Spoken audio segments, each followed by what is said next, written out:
প্রিয় গোপাল প্রেমী বন্ধুরা, এখন থেকে আপনাদের পছন্দের গোপাল ভাঁড় দেখুন আমাদের গোপাল ভাই ইউটিউব চ্যানেলে। তাই লাইক দিয়ে সাবস্ক্রাইব করুন এখনই।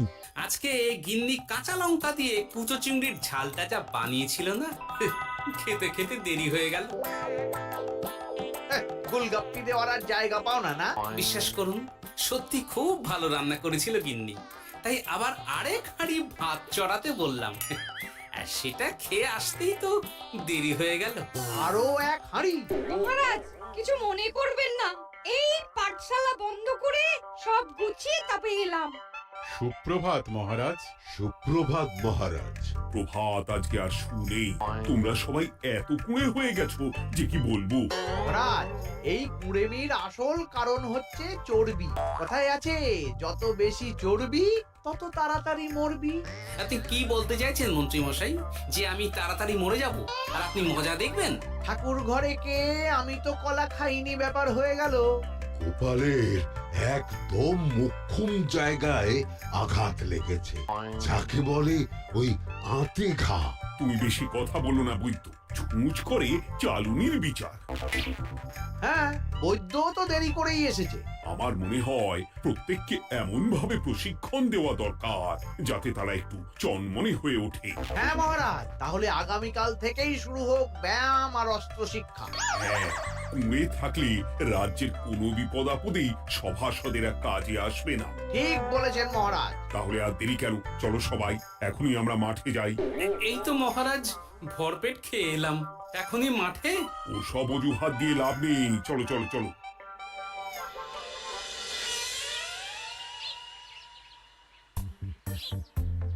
এবার সবাই সারিবদ্ধভাবে দাঁড়িয়ে পড়ো। এ কি, গোপাল কোথায়? মহারাজ, গোপাল আপনার পিছনে দাঁড়িয়ে আছে, চুপি চুপি। এই গোপাল, যাও যাও, মাঠের মাঝখানে গিয়ে দাঁড়াও। এই চাঁদি ফাটা রোদে কেন মহারাজ সুস্থ শরীরকে ব্যস্ত করছেন? এইসব বাজে কথা শুনতে চাই না। শুয়ে বসে থেকে শরীরের কি অবস্থা করেছো? শরীরের নাম মহাশয়, যা সবে তাই সয়। তুমি যাবে না, তোমাকে এক্ষুনি বরখাস্ত করবো। কি জ্বালা! যেখানে আমার সব কাজ বুদ্ধি দিয়েই হয়ে যায়, সেখানে গায়ের জোরের কি দরকার? হ্যাঁ, এই গোপাল, আমি 1 থেকে 3 অব্দি গুনবো, তারপরে সবাই এই মাঠের ধার বরাবর 5 বার পাক দিয়ে দৌড়বে। ঠিক আছে মহারাজ, আমি প্রস্তুত। আমি রোগাপটকা আছি, কোনো সমস্যাই হবে না। হয়ে গেল। সবাই প্রস্তুত? 1, 2, 3। কি হলো গোপাল, দৌড়াও দৌড়াও। মহারাজ, এর থেকে বেশি জোরে পারবো না। আই, কে আছো? একটা কঞ্চি দাও। এই সেরেছে। বেশ হয়েছে, বেশ হয়েছে। ব্যাটার এবার চর্বি কমবে। কি হলো গোপাল, হ্যাঁ হয়ে গেল?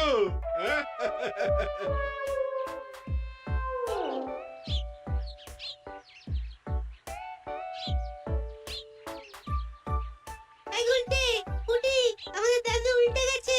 হ্যাঁ, তাই তো দেখছি। চল চল গিয়ে দেখি। উফ, চেহারার কি অবস্থা বানিয়েছো গোপাল, হ্যাঁ? এতটুকু দৌড়তে গেলেই চিটপটাং। তাড়িয়ে দিন মহারাজ, এরকম বেঢপ চেহারা সভাসদকে আমাদের দরকার নেই। না না, তা বললে হবে নাকি গোপাল? তুমি এক্ষুনি বাড়ি চলে যাও, কালকে আবার মাঠেই দেখা হবে। এই দাদু, বাড়ি চলো। ওরে বাবারে!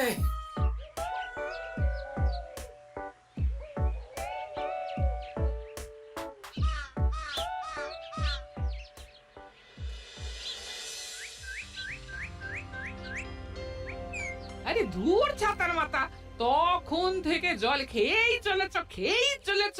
কি হয়েছে সেটা বলবে তো? শরীর চর্চা হয়েছে, শক্তি খরচা হয়েছে, আর পারছি না। উফ, বাপরে বাপ, কি পায়ে ব্যথা! এই জন্যেই আমি বলি বাপু, একটু বপুটাও নড়াও। কিন্তু কার কথা কে শোনে? ওরে বাবা, অকারণে সুস্থ শরীর ব্যস্ত করবো কেন বলো তো?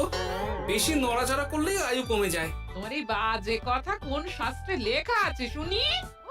শাস্ত্রে কেন যাব, বাস্তবে জলজ্যান্ত উদাহরণ আছে। আমি মানতে পারছি না। হুম, মানতে পারছি না বললে তো হবে না, তোমাকে মানতেই হবে। বেশ, প্রমাণ করো। আমি যদি তোমাকে প্রমাণ করে দিতে পারি তাহলে আজ থেকে বাড়ির বাজার দোকান করার দায়িত্বটাও তোমাকেই নিতে হবে। দিদা তুমি তো ফেঁসে যাবে, দাদুর সঙ্গে বাজি লড়বে না। এই বাদ দে তো, তোর দাদু আগে প্রমাণ করুক যে বেশি নড়াচড়া করলে বয়স কমে। হ্যাঁ তাহলে বাজি। হ্যাঁ বাজি। আচ্ছা ঠিক আছে, বেশ। তুমি তুমি একটা পশুর নাম বলো তো, যারা খুব তাড়াতাড়ি দৌড়য়। ঘোড়া, হরিণ, চিতাবাঘ আরো আছে। আচ্ছা, এবার সবচেয়ে আস্তে আস্তে কোন পশু চলে এরকম একটা পশুর উদাহরণ দাও। কেন কচ্ছপ? এই তো পেয়ে গেছে উত্তর। এবার তুমি বলো তো, কচ্ছপ কত বছর বাঁচে আর ঘোড়া, হরিণ, চিতাবাঘ এরা কত বছর বাঁচে? চিতাবাঘ, ঘোড়া কেউই 30 বছরের বেশি বাঁচে না, কিন্তু কচ্ছপ 300 বছরও বেঁচে থাকে। হেরেছে, হেরেছে, আমার বউ হেরেছে। উফ, জীবনের কত বড় চাপ নেমে গেল। হ্যাঁ, এই তুমি আমাকে এভাবে হারালে? তখনই বললাম দাদুর সঙ্গে বাজি লড়তে যেও না। নাও এবার খেলা সামলাও।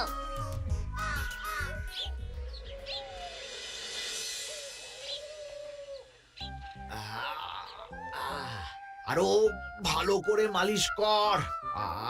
আজকে ছোটাছুটি করে পা দুটো বেশ ব্যথা ব্যথা করছে। কালকে তো আবার অন্য পরীক্ষা। আরে আমার হালকা চেহারা আছে, সব সামলে নেব। কালকে তো অস্ত্র চালনা হবে, কালকে আমি কাঁপিয়ে দেব। কাঁপাতে তো হবেই মন্ত্রী মশাই। আমরা আপনার শরীরে এমন ঘষা মাজা করে দেব না, মনে হবে আপনি না একটা জলযন্ত্র অস্ত্র চালনা করতে যাচ্ছে। বাস এই তো চাই। আউ, ওরে বাবারে, আস্তে আস্তে। আরে বাবা, আপনার তো ইস্পাতের শরীর, ভাঙবে তবু মচকাবে না। চিন্তা করছেন কেন? ভয় পাবেন না, ভয়কে জয় করতে হবে। আরে আরে আরে, তোরা আমার কথাটার সাথে করছিসটা কি? মানুষটা মরে যাবে তো। চিন্তা করো না গিন্নি। বাবা, ওরা বলেছে আমার ইস্পাতের শরীর, ভাঙবে তবু মচকাবে না। একবার এই বুড়ো বয়সে হাত পা ভাঙলে কি সামলাবে শুনি?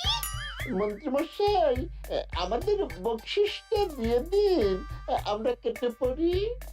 বাবারে বাবা, দিচ্ছি। এনে এত খাটানোর পরে এই এতেই এখন খুশি থাক। হ্যাঁ,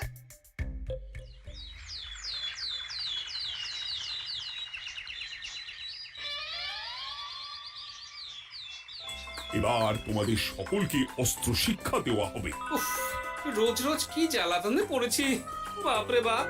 বাবা মা কাউকে ডাকার দরকার নেই, ভালো না লাগলে রাজসভা চাকরি ছেড়ে চলে যাও। মহারাজ, এটা তো উচিত নয়।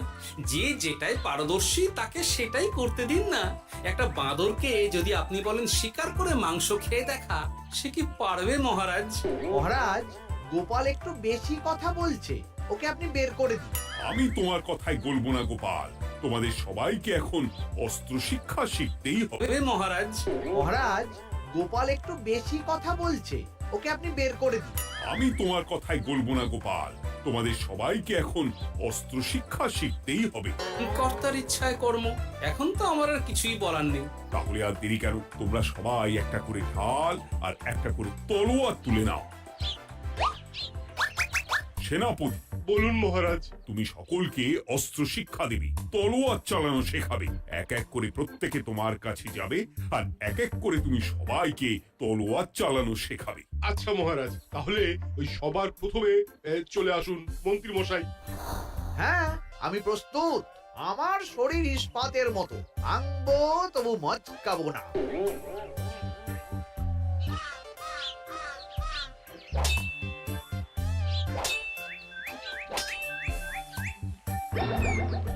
কি কেমন দিলাম? অত সহজ নয় সেনাপতি। আমি মন্ত্রী এমনি এমনি হইনি, আগে অস্ত্র শিক্ষা শিখে তবে মন্ত্রী হয়েছি। এটা কি হলো? হ্যাঁ, আপনি অস্ত্র শিক্ষায় পারদর্শী, কিন্তু আরো বিচক্ষণ হতে হবে। কারণ আজকে এই পাগড়ির জায়গায় আমি যদি তলোয়ার আপনার গলার দিকে চালাতাম, তাহলে কিন্তু আপনার এই ভবলীলা এখানেই সাঙ্গ হয়ে যেত। ঠিক আছে, ঠিক আছে, মনে রাখবো। এবার বাকিদের তো ডাকো।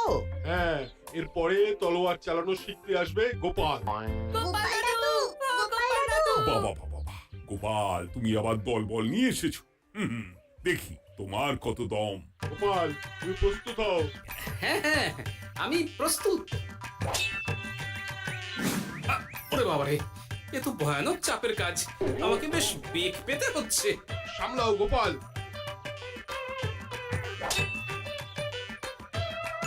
না, আমাকে অন্য রাস্তা দেখতে হবে। সেনাপতি, মহারাজের দিব্যি, তুমি আমার দিকে তলোয়ার ঢাল বাড়াবে না। এই এই, এটা কি হলো? সত্যি তো, এটা কি হলো?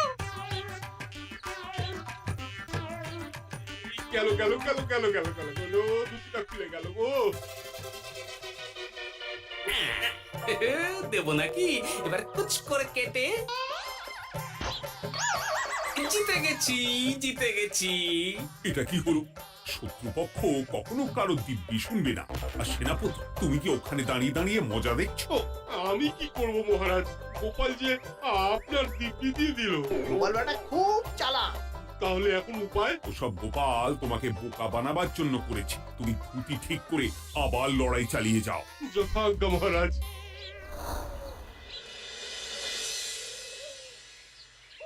কিরে ন্যাপলা, তোদের দিদা আমার জন্য কি রান্না করে পাঠিয়েছে রে?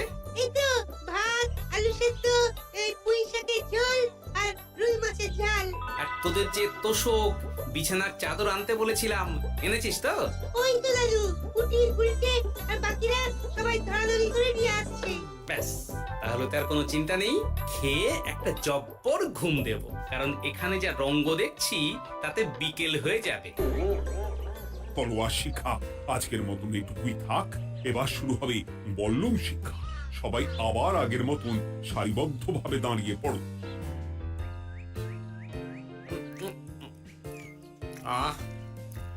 তোদের দিদা ওই সবটা কিন্তু বেশ জব্বর বানিয়েছে। তোদের দিদার হাতের রান্নার কোনো তুলনাই নেই। আহা, কি স্বাদ! কি গোপাল আবার কোথায় গেল? এই তো মহারাজ, আমি এখানে ওই পুঁয়ের ঝোল আর রুইয়ের ছাল দিয়ে ভাত খাচ্ছি। এসব কি মাঠের মধ্যে খাওয়া? আরে শরীরটাকে তো রাখতে হবে। তাড়াতাড়ি খেয়ে এইদিকে এসো। আসছি আসছি আসছি। এবার আমি তোমাদের দেখাবো কিভাবে বল্লম নিয়ে তেড়ে যেতে হয়। দেখান মহারাজ।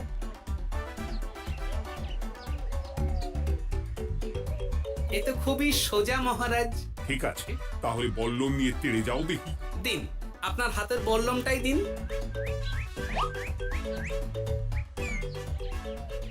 আরে আরে, গোপাল তো মাঠ থেকেই চলে গেল। আমি ডেকে আনছি মহারাজ। আরে আরে, ও গোপাল, গোপাল, মহারাজ ডাকছেন। থামো থামো। মহারাজ বলেছেন বল্লম নিয়ে তেড়ে যেতে, তেড়ে গিয়ে আবার ফিরে আসতে তো উনি বলেননি। আরে, এ তো মহা মুশকিল। উনি এক্ষুনি তোমাকে মাঠে ফিরতে বললেন। সেটা আপনাকে বলতে পারে সেনাপতি, আমাকে তো বলেনি। আমি চললাম।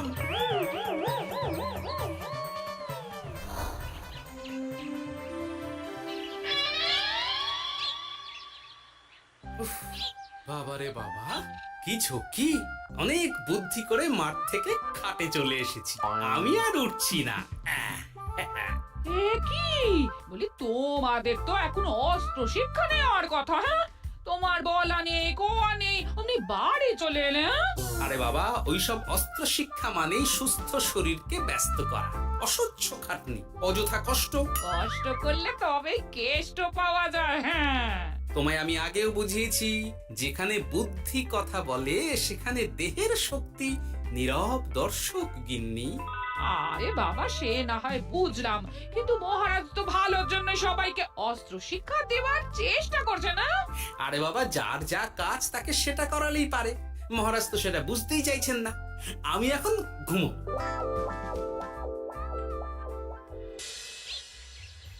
দরজা খোলো গোপাল, দরজা খোলো। গোপাল, গোপাল দরজা খোলো বলছি। ব্যাস হয়ে গেল। একটু শান্তিতে ঘুমাবো তার জো নেই। দরজা খোলো গোপাল। বলুন মহারাজ। তুমি কি পেয়েছোটা কি গোপাল? রাজসভায় দেরি করে আসবে, তারপর অস্ত্র শিক্ষার সময় ফাঁকিবাজি দেবে, এভাবে তো আর তোমাকে মনে হচ্ছে রাজসভায় রাখা যাবে না। মহারাজ, গোপাল তো মুখের কথার লোক নয়, ওকে তাড়িয়ে দিই। কেন মহারাজ? আমি কি এমন মহাপাপ করেছি যে আমাকে তাড়িয়ে দেবেন? এই যে আমার কথা শুনছো না, এটাই তোমার অপরাধ। অপরাধ নেবেন না মহারাজ। পণ্ডিতের দায়িত্ব পুজো করা, সভাকবির দায়িত্ব কবিতা বলা, সাহিত্য চর্চা করা, আর আমার দায়িত্ব হাসি মজা করে আপনার মন ভালো রাখা। কিন্তু আপনি আমাকে জোর করে যুদ্ধের ময়দানে ঠেলে দিতে চাইছেন। এটা আমার ইচ্ছে। আমিও তো মহারাজ ইচ্ছে করলে অনেক কিছু করতে পারি। চোখ বন্ধ করে লক্ষ্য ভেদ করতে পারি, শুধু বুদ্ধি দিয়ে। আরে বাহ, এত বড় কথা! তাহলে মহারাজ, ওকে বলুন পরীক্ষা দিতে। কি পরীক্ষা? আমি একটা ঘরে বর্ম পরে দাঁড়িয়ে থাকবো, তোমার হাতে অস্ত্রও দেব, আমার মাথায় একটা আপেল থাকতে হবে, আর তুমি কিভাবে আমার মাথা থেকে ওই আপেল ফেলতে পারো দেখবো। এ তো খুবই সোজা। কি গোপাল, তাহলে লড়বে নাকি বাজি? হ্যাঁ, লড়তে রাজি আছি। তাহলে আজ রাতেই হয়ে যাক পরীক্ষা। যদি এই পরীক্ষায় উতরে গেলে তো ভালো, নইলে তোমার চাকরিটা গেল। গোপাল, তুমি পারবে তো? সে দেখাই যাবে। আজ রাতে তাহলে রাজবাড়িতে দেখা হচ্ছে। যদি আমি এই পরীক্ষায় বিফল হই, তাহলে আমার চাকরি আপনি কেড়ে নেবেন। আর যদি সফল হই, তাহলে মন্ত্রী মশাইকে শাস্তি দেবেন। আমি নিজে সারা কৃষ্ণনগরে নাক্ষত দেব। বেশ, দেখা যাক।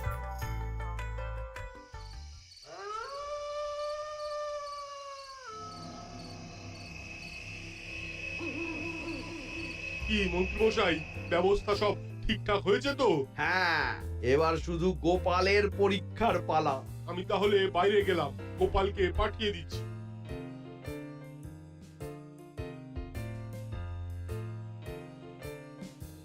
এবার যাও গোপাল, ঘরের ভিতরে যাও, দেখি তুমি কি করে মন্ত্রীর মাথা থেকে আপেল ফেলতে পারো। আপনি তো শুধু আমার চোখ ঢেকেছেন, আমার নাক মুখ কানও ঢেকে দিন, যাতে ঘ্রাণেন্দ্রিয় শ্রবণেন্দ্রিয়েরও সাহায্য না নিতে পারি। বেশ, তাহলে তাই হোক। আই, কে আছো? গোপালের মুখ নাক আর কান ঢাকো। যথাজ্ঞা মহারাজ। একটু একটু মোটা কাপড় দিয়ে নাক মুখ ঢাকো, হ্যাঁ, যাতে সেভাবে আপেলের গন্ধ না পাই।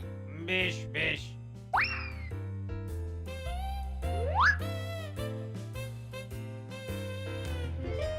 যাও গোপাল। গোপাল, এবার তোমার চাকরি গেল। এবার তুমি কি করবে? কি করবে? দৌড় ঝাঁপে ফাঁকিবাজি? হ্যাঁ?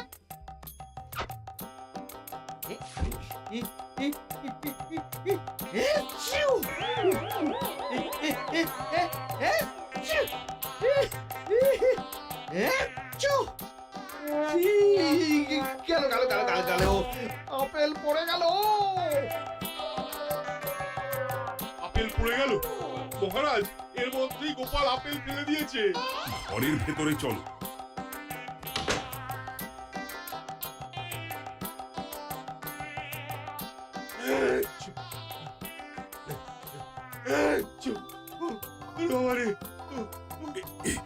কি ওরে বাবারে বাবা, কি ঝাঁজ! ওরে বাবারে বাবা! কি মহারাজ, দেখলেন তো গোপালের চমক? অস্ত্র ছাড়াই আপেল ফেলে দিলাম। কি, এটা তো তুমি নীতি বিরুদ্ধ কাজ করেছো। সারা ঘরে নস্যি ছড়িয়ে দিয়েছো। মহারাজ, হাতে গিয়ে আপেল পড়ে গেছে। এবার সারা কৃষ্ণনগরে নাক্ষত দিতে হবে।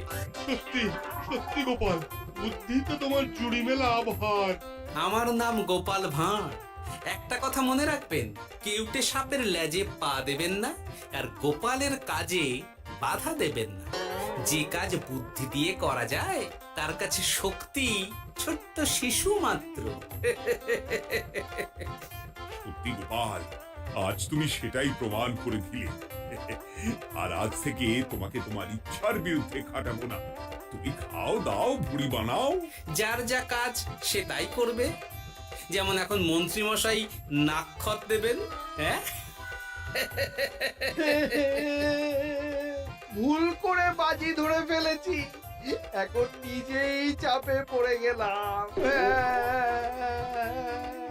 তাহলে আর দেরি কেন? নাক্ষত এখন থেকেই শুরু হোক। কৃষ্ণনগরের রাস্তা শেষ হতে হতে সকাল হয়ে যাবে।